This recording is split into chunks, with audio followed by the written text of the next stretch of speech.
Shalom, Chaim the Galilean here. Boy, am I excited to talk about something very dear and near to my heart, and that's Zechariah, Prophet Zechariah, chapter 3. Turn there, verse 1 through 5. And I want to talk about Yeshua, or Joshua the high priest, and how, there's an accuser, there's this fallen accuser of the brethren who comes after him, and look what happens. Turn there, if you will. Zechariah, chapter 3.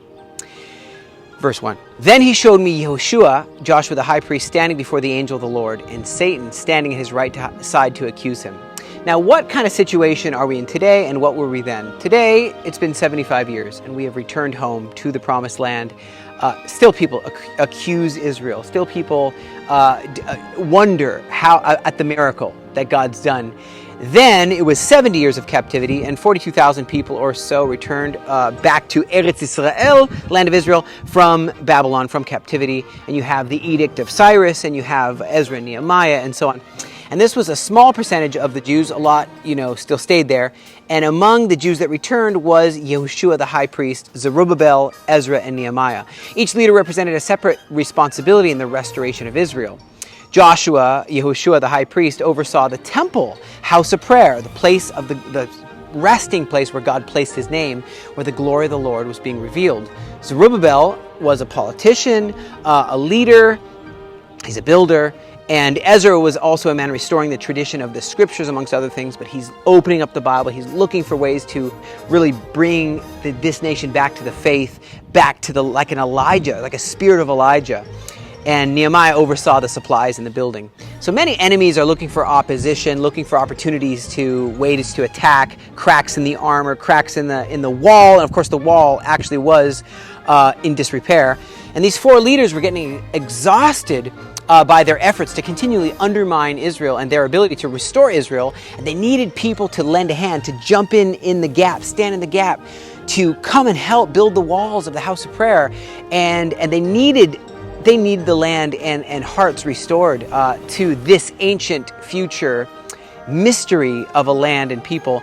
And so the prophet Zechariah was commissioned by the Lord to go and encourage these leaders. So you have verse 3 there. Joshua the high priest, was filthy as he stood before the angel. The word filthy there in Hebrew is even more extreme in the Hebrew than it is in the English, with the connotation of human waste, feces.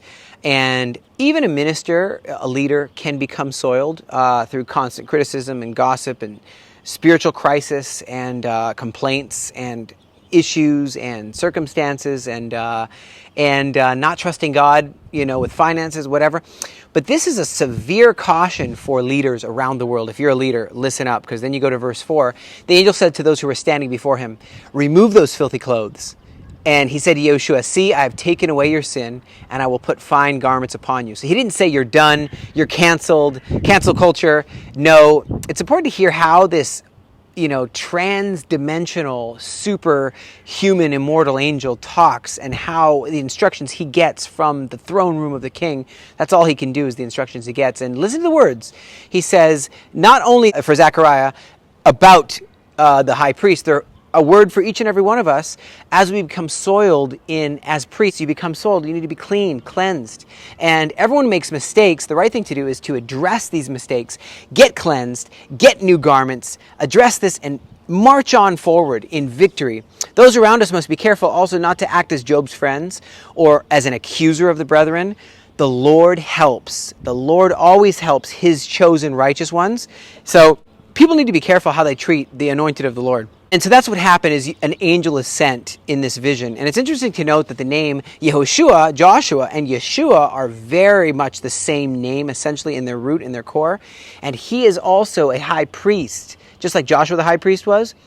And he too had to be clothed in filthy garments, took upon himself sin, even though he himself was sinless. I mean, even that crown of thorns and even the suffering he had to go through. And he was then justified and sat in heavenly places, given every glory, both in heaven and on earth. And he is our purification. He is our advocate. He is our justification. He is our sacrifice.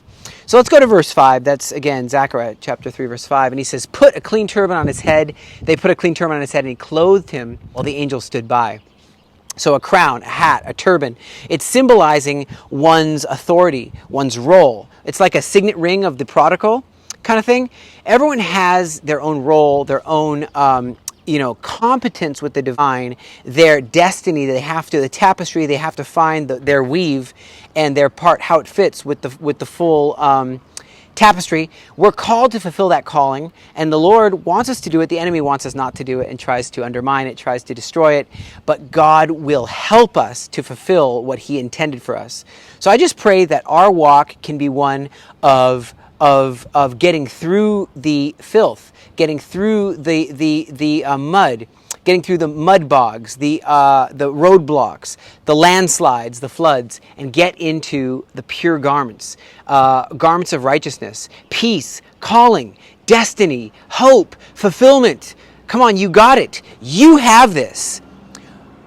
And be careful how you talk to other leaders who God has positioned.